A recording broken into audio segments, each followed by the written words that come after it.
Let me welcome the most creative person that I know, Frank H. Walters Jr., with us today in History and World of Trivia. There he is. Well, thanks, Janet. That was a nice toss. It's nice to have somebody that actually says my name correctly for a change. It's kind of weird. I usually have Rob hitting me on the back. Slap around? Yeah, and I don't have that today. Do it again. Okay. And it's just a nice toss over to you.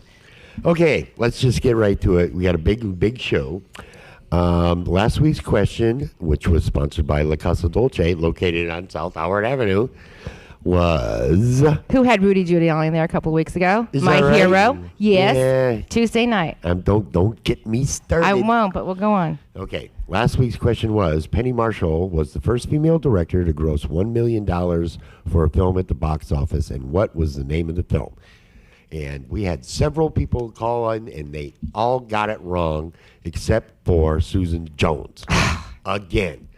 Jonesy wins again. Everybody thought it was League of Their Own, but it was big. That's what I thought it was, Which too. was big. That was a huge flick. It was.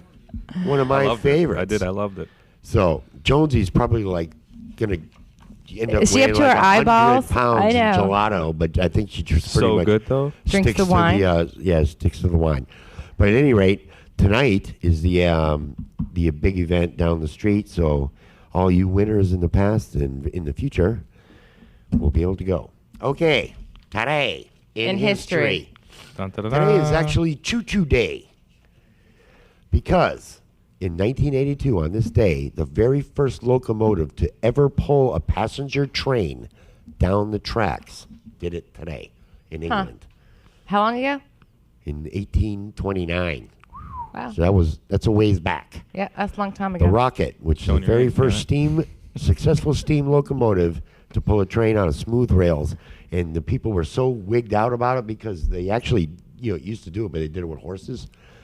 Critics were wary of the iron horse, and one said that it would make the stay-at-homes into gadabouts, honest men into liars, and would be the downfall of an intellectual society Big time right there. because it made them lazy. That's fascinating, Frank. Gadabouts. What's a gadabout? Apparently, tonight's a big night on NBC. All the new shows are coming Sure. out. That's apparently been going on for a while because in 1954, on this date, The Tonight Show debuted on NBC when Steve Allen was the host. Oh, that's right. That's how far back that goes. Who's I Steve forgot Allen? about- Steve Allen, Are come you on. kidding me? With the glasses? Steve Allen? Yeah. Oh, Steve Allen. Yeah, Steve Allen. Oh, my gosh. Okay, Jeez Frank, what Louise, else man. happened? Okay, in 1989, the first two people to ever go over Niagara Falls and live went over together today. Guy by the name of Jeff and Peter, and the reason they did it was for the hugs instead of drugs thing. I like It's it. like, yeah. Well, you know what? You're stupid enough to go over the falls. Hugs and You're drugs. doing drugs. So you're doing buddy. drugs, no kidding. Alrighty. I'm going to go to do the chart toppers tonight first and go back to the birthdays. Sure. Whatever you got. But in Frank. 1953, on today, you would be listening to number one, Vio con Dios by Les Paul and Mary Ford. Sure. Okay. I don't know that Mary one. Ford played a Strat. Les Paul played a Les Paul. No way. Don't know that one. Way. Showing. And they were, and I don't know if they actually were like hooked up, but I think they might have been. 61, Crying by Roy Orbison. In 1977, Keep It Comin' Love, Casey and the Sunshine Band. And Janet, you were dancing in 85 to Freedom Freedom! by Wham. I was. Yes, you Who were. wasn't dancing to Wham in 1985 with my my hyper-colored shirts and my neon-colored shirts? Who didn't have those? Me. Okay, You were birthdays. five. And this is a good one. This is big today. A lot of good birthdays. In 1722, Samuel Adams was born. Ah, He's a good guy. Okay, he not only was a decent brewer, but was also the governor of Massachusetts, Didn't and know the that. cousin of John Oh. Adams, who was president, In 1920, William Conrad, Cannon, the big fat, not William Conrad, James West, who No. they called Bill, but William Conrad, Cannon.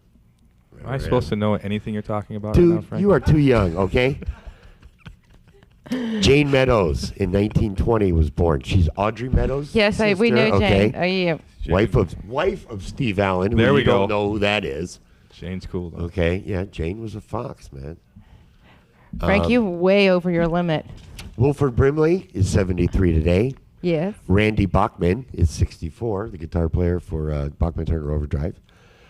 Meatloaf is 60 years old today. I've heard of Meatloaf. Yeah. What I want to go. And in 1950-something, I think Sean Cassidy is 49 years old today. And you actually have another birthday. We have two more, actually. Two more? In 1981, Christina Calgano. 1981? Yeah, the No. year I graduated from college. Christina, our receptionist, turns 26 today. And in 1942 in Springfield, Massachusetts, at 147 Colton Street in Winchester Square, Ernest and Pearl LaRock gave birth to their third daughter, Sandra Marie, who turns 65 today, who just happens to be my mother. Aw. Well, happy birthday, Happy Frank's birthday, mom. Can I call her Mom. Sandy? You can call everybody. Happy birthday, Sandy. Sandy Rock. Happy birthday, Sandy Rock. Mrs. Rock.